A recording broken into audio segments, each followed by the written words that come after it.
In the human system, our desires, thoughts, and actions inescapably influence each other.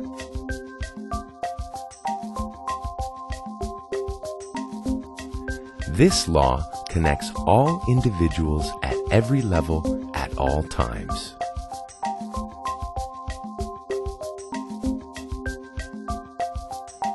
Any interaction is an expression of this law.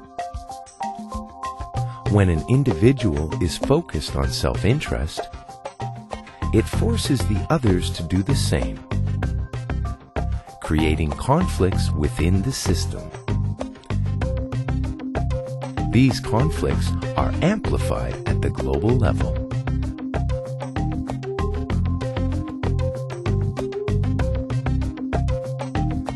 Interconnection is constant. Man's attitude can change. Clearly, changing the attitude from self-concern to global concern affects the whole system positively and ensures its survival.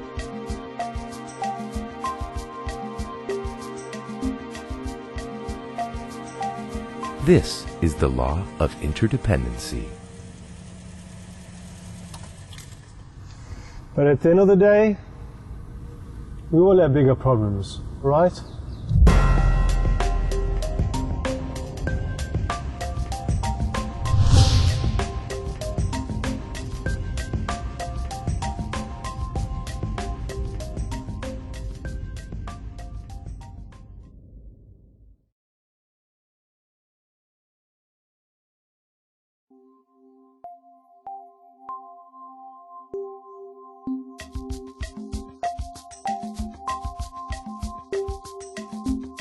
A human being's desires can only be fulfilled according to their natural purpose.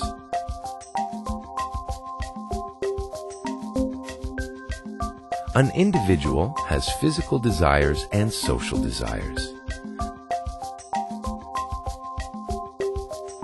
Physical desires can be fulfilled by the individual.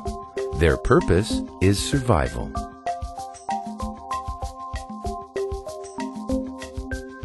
On the other hand, social desires can only be fulfilled through others. Their purpose is the survival of the society. When an individual uses their social desires selfishly, it leads to a never-ending pursuit of more. On the global level, this creates social, economic, and political imbalance. One can choose to fulfill their social desires in two ways, for themselves or for the whole. Obviously, choosing global benefit as the aim balances the global surplus, creating positive results at all levels. This is the law of necessity and surplus.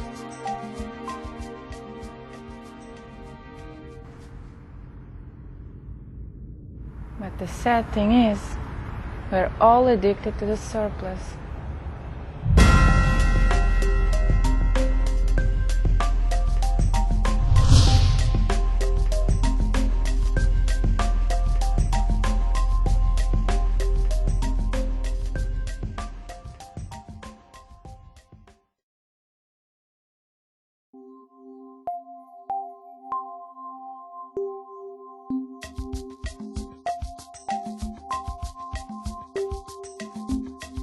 Human beings are naturally motivated to seek lasting pleasure.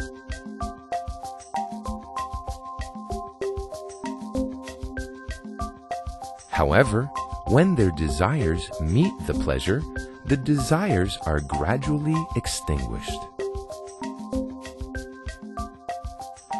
The resulting emptiness motivates the individual to once again seek fulfillment, creating an endless cycle of fleeting pleasures.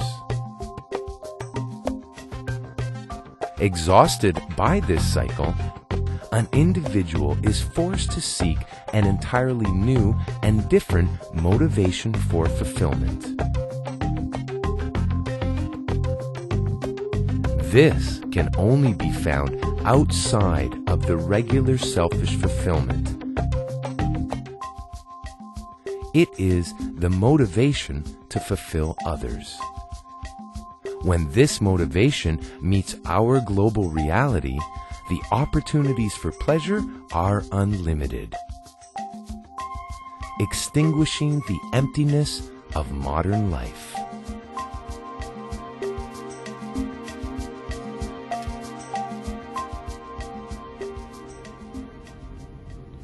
As dull as it gets, I'm pretty sure there is something in it for me.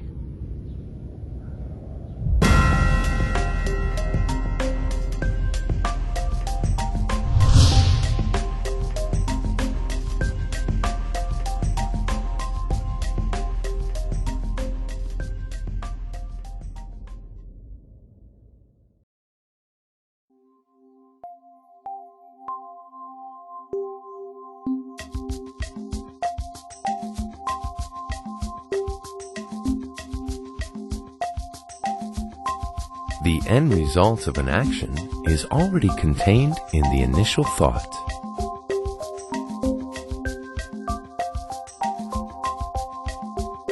All actions and thoughts of an individual contribute to the whole human system. When a person is unaware of their effect on the system, they automatically act with an egoistic intention.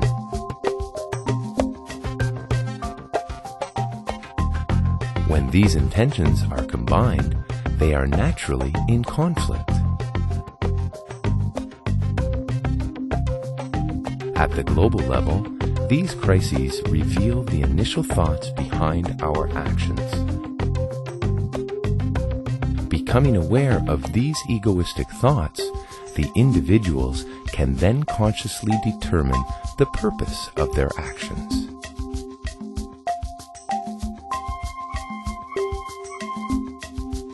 It is clear to see that changing the thought behind an action is the only way to produce positive and purposeful results. This is the law of purpose.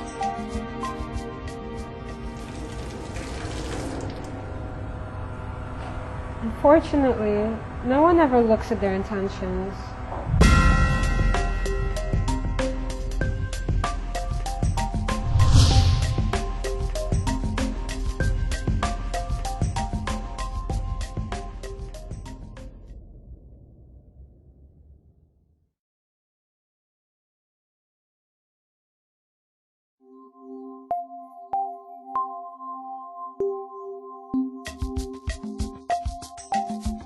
In a social system, an individual's success is motivated and measured by the society.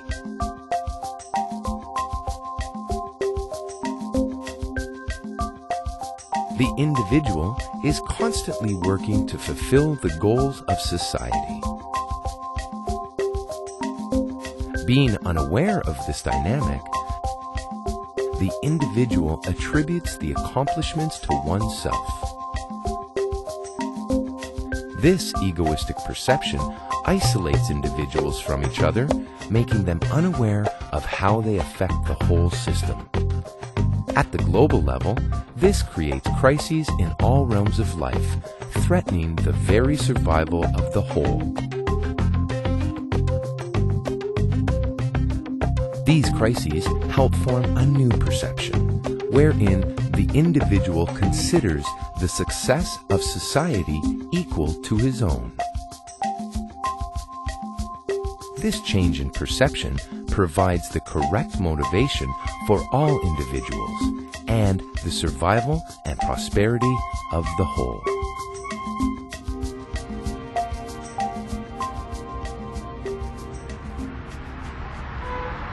In reality, who has time to change?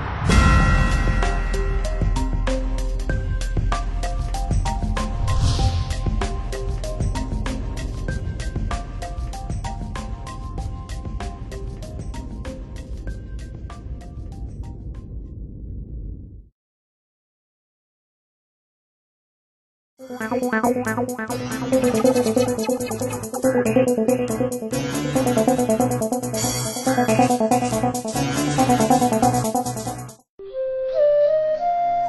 are the other people? Are they other souls? Now I sense myself and the world around me, which is full of people. There will come a time when beside this world I will also sense and see other worlds. Let's say that some additional sense will open up for me. Later, I'll begin to improve my perception. And if I improve it, I start to see all individual souls, all people that seem to exist around me. I feel them as existing inside of me, as being part of me, part of my desire. And those worlds that I see as external to me, acting outside of me, I begin to see as part of my structure, and I actually control them. That's how it all opens up into a world of spiritual vision.